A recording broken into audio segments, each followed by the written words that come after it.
Welcome to SpechtSolutions. This is Laura Lee, Jeff's campaign manager, and we're just doing a little peaceful protest, creating awareness about what's going on in the county and in the city hall of San Luis Obispo.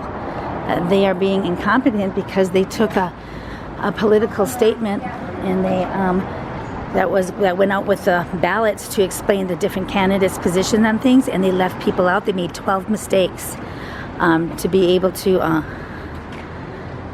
When that's really important to the candidates to have their political statement out there, along with the ballots. What they did is just left them out or made them look foolish and with misspellings and things, and they're not even supposed to touch it at all. They've been touching it, that's for sure, and they're getting called out right now. This is exposure operation. Well, hi, Jeff. Hi. Hi, how are you? I'm doing well, and thank you for joining us here with SpechtSolutions. We're in beautiful downtown San Luis Obispo, California.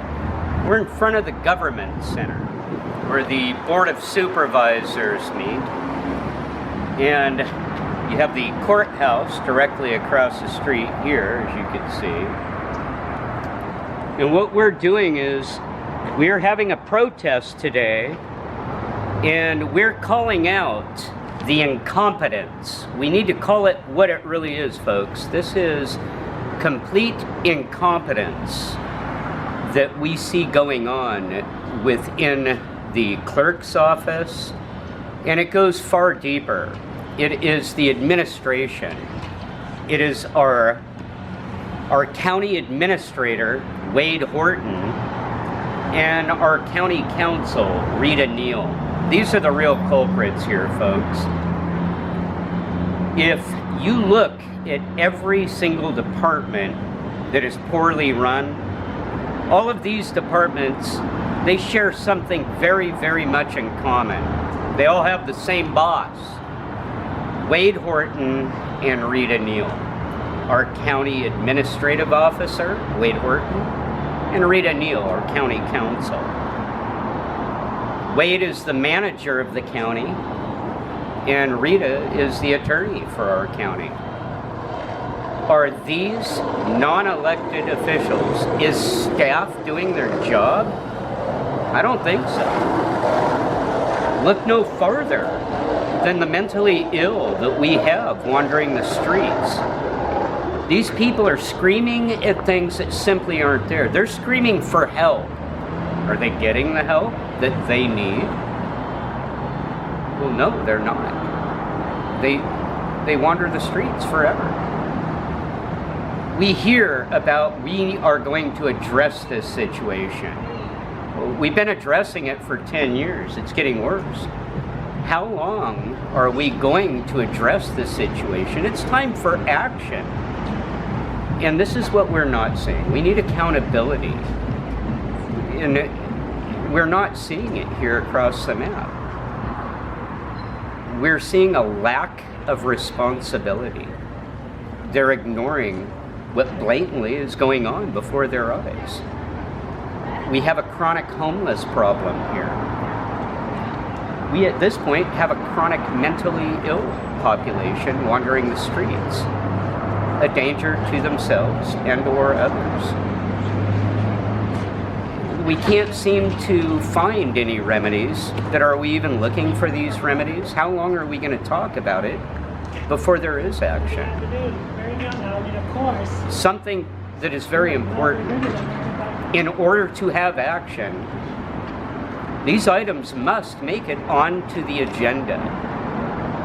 And it is our non-elected officials that have control of this agenda. They're literally indirectly dictating what happens. If it doesn't make it to the agenda, it can never get voted on and never get fixed.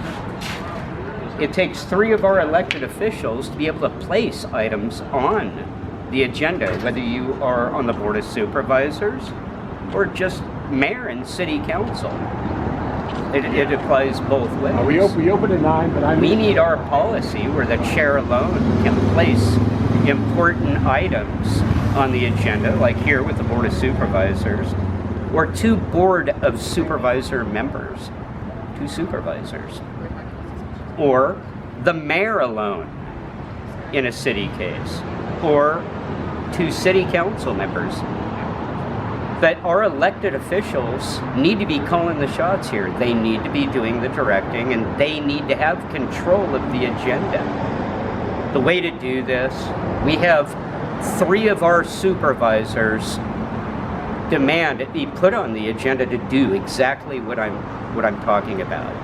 Have a resolution to amend our policies and make it so, where we, the people, actually have the power as it should be. As it is our non-elected officials on a county level. That would be our county administrative officer, Wade Horton, here in San Luis Obispo, and Rita Neal, county council, here in the county of San Luis Obispo. On a city level for the city of San Luis Obispo, that manager would be Derek Johnson. He is the CEO of the city of San Luis, and Christine Dietrich, and she is the attorney for the city of San Luis. Now, both on a county and city level, every single department head, they have a boss. Here in the county, the Department of Behavioral Health, which handles mental health, their boss is Wade Horton and Rita Neal. These homeless, the mentally ill, all the departments, no matter what it may be, they all have something in common, the same exact boss, Wade Horton and Rita Neal. So who here is incompetent? Because I don't see competence taking place. I don't see the mentally ill being addressed. I see it talked about. I don't see it handled. Why is there no action? Well, there's little to no money for county mental health. They're really short-staffed, and they can't get good counselors and good psychiatrists in there because our manager here, Wade Horton, isn't offering the proper money and giving the proper money into that program. It doesn't exist. Where is all of this money going? Who is the oversight? Where is the accountability? The Department of Social Services, how many families have been destroyed and ripped apart because they've been separated by the Department of Social Services? Now across the street, you see these court cases with CPS. Many cases, they go through court. These families are not allowed to have a jury. Basic constitutional rights are literally taken from them. And who's behind anything and everything in the way that the Department of Social Services, Adult Protective Services, and Child Protective Services, their boss is the same guy here, Wade Horton, Rita Neal. They all have the same boss. Every one of these departments poorly run. Is the county courthouse? Who's actually in charge? Who's the boss of the courthouse itself? The clerk's office, not the district attorney, but the way the clerk's office is run. Is it the same people that we're talking about? This incompetence has hit on every level. It has hit every single department. So it's no wonder all of the dysfunction we see right before our eyes in our streets. It is staff behind this. It's not our elected officials. We need to put our foot down. We need to step up and stand up to staff, not be afraid of staff. We need to call this what it is.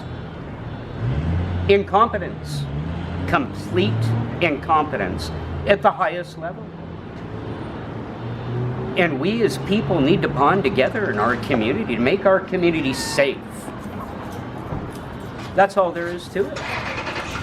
Our community is not safe if we do not have